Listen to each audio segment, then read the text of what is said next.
Katika mwendelezo wa misamiati muhimu sana katika imani, nilianza na video ya kwanza ambayo nilielezea kuhusu maana ya wokovu. Na katika hiyo video niligusia maneno muhimu sana ambayo yanaambatana na maana ya wokovu ambayo ni kuamini na kutubu. Sasa leo nitaongelea maneno haya mawili, kuamini na kutubu, na nitaongelea misingi au kanuni muhimu sana ambazo zinatakiwa zizingatiwe kwa mtu anayefanya maamuzi ya kuamini na kutubu. Hizo kanuni zisipozingatiwa, huyo mtu anaweza akajidanganya mwenyewe na akawadanganya watu wengine, kwa sababu mtu anapoamini, shahidi wa kwanza ni moyo wake au ni nafsi yake mwenyewe, na anapoamua kutubu, shahidi wa kwanza ni nafsi yake mwenyewe.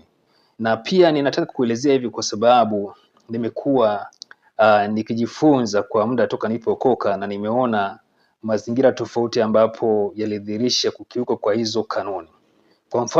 Kwa mfano nilipokuwa mdogo, mimi niliwahi kutoka mbele nikapiga magoti, nikaongoza sala ya toba na nikaamini kuwa nimesha tubu. Lakini mdogo wangu alikuwa hajafanya vile. Sasa siku moja wakati tunafanya ibada za nyumbani, mamangu alimwomba mdogo wangu apige magoti ili amuongoze sala ya toba. Lakini nilivyoangalia mazingira, nilimuuliza mama, mbona kama wanamlazimisha huyu hajaamua? Mzazi wangu akasema kuwa lazima tu aokoke, hata kama ni kwa moto lazima aokoke. Na mimi nilimuelewa mama kwa nini alikuwa anazungumza vile. Ni kwa sababu yeye aliwahi kwenda kuzimu, kwa aliona kuzimu kulivyo kubaya. Kwa aliporudi hakutamani mtoto wake hata mmoja aende kule. Kwa alikuwa anatuhubiria kwa nguvu zake zote. Sasa baada ya kujifunza vile, mdogo wangu alipiga magoti, akaongoza sala ya toba, akaokoka, akawa mlokole akiwa mdogo. Lakini baada ya kukua, alipokuwa anajitegemea, alifanya maamuzi yake mwenyewe. Na pia nimeona mara nyingi hata watumishi wa Mungu wanawalazimisha watoto wao kutubu na kuamini imani.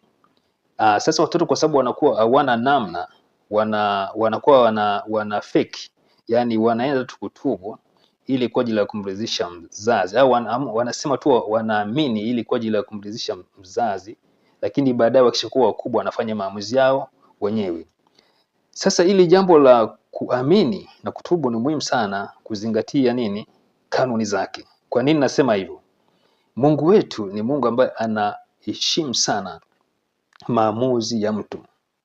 Haingilii ile free will, haingilii ile utashi wa mtu. Anampa mtu options and then mtu yeye mwenyewe aamue kwa utashi wake mwenyewe. Ndio maana anasema mbele yako nimekuwekea uzima na mauti, lakini anakushauri chagua uzima upate kuishi.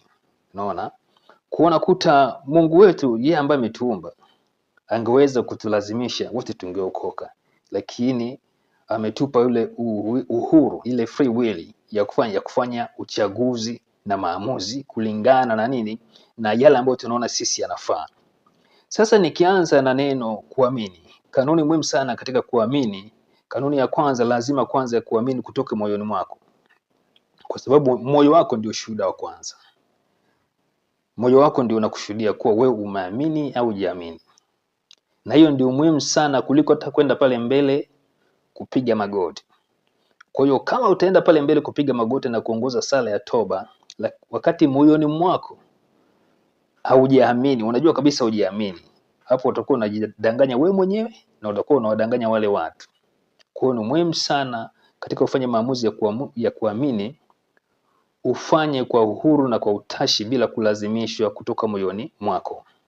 Kanuni ya pili ni ile nimeshaongelea, ni utashi, ile uhuru. Yaani usiwe influenced na kitu chochote, bali uamue wewe mwenyewe.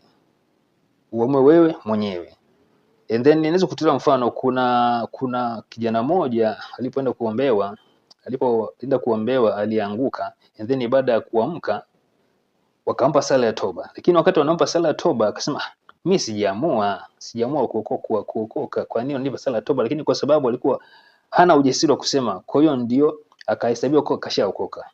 Akakaa kwenye ile kanisa zaidi ya miaka kama 7 hivi, lakini ile moyo wake bado unamsumbua, wewe hujaokoka, wewe hujaamini. Siku ile wewe uliombewa tu, lakini bado ulikuwa hujaamini. Unaona? Kwa unaweza kuona shahidi wa kwanza ni moyo wako na ile uamuzi wako wa uhuru bila kulazimishwa na mazingira yoyote. Hiyo kanuni ya pili, uamuzi wako uhuru na usilazimishwe na mazingira yoyote. Kwa hiyo ukifanya vile kuanzia moyoni mwako, ukawa na maamuzi huru, unaona, hata unapoenda sasa mbele za watu kupiga magoti kuonyesha imani yako, hiyo itakuwa na maana kwako, kwa sababu utakuwa haujidanganyi wewe, utakuwa umesema kweli kutoka moyoni mwako, utakuwa umesema umeamini kutoka moyoni mwako na ukulazimishwa na mtu yoyote. Vile vile kwa upande wa kutubu, kanuni ni zile zile. Kutubu kunaanzia moyoni, pale ambapo unaona kuwa hii njia ninayoendea sio, hii hali niliyokuwa nayo sio nzuri, nahitaji kurudi kwenye hali yangu ya awali ya kuishi maisha ya uungu. Kwa hayo maamuzi yanafanyika moyoni, na moyo wako ndio shuhuda wa kwanza kabla ya kwenda mbele ya mchungaji kupiga magoti, unaona. Kwa hiyo ukizingatia hizi kanuni za uhuru au utashi pamoja na kuanzia moyoni, ukifanya vile utakuwa umeshafuata zile kanuni za kuamini na kutubu. Biblia inasema ya kwamba katika Warumi 10:10 inasema, maana kwa moyo mtu uamini na kuhesabiwa haki, na kwa kinywa mtu ukiri imani na kuokolewa. Na ndio maana Paulo tutangaza kuamini kunaanzia wapi? Moyoni. Baadaye sasa unapoenda pale mbele kupiga magoti, unatimiza ile ya kukiri kwa kinywa chako na kwa imani.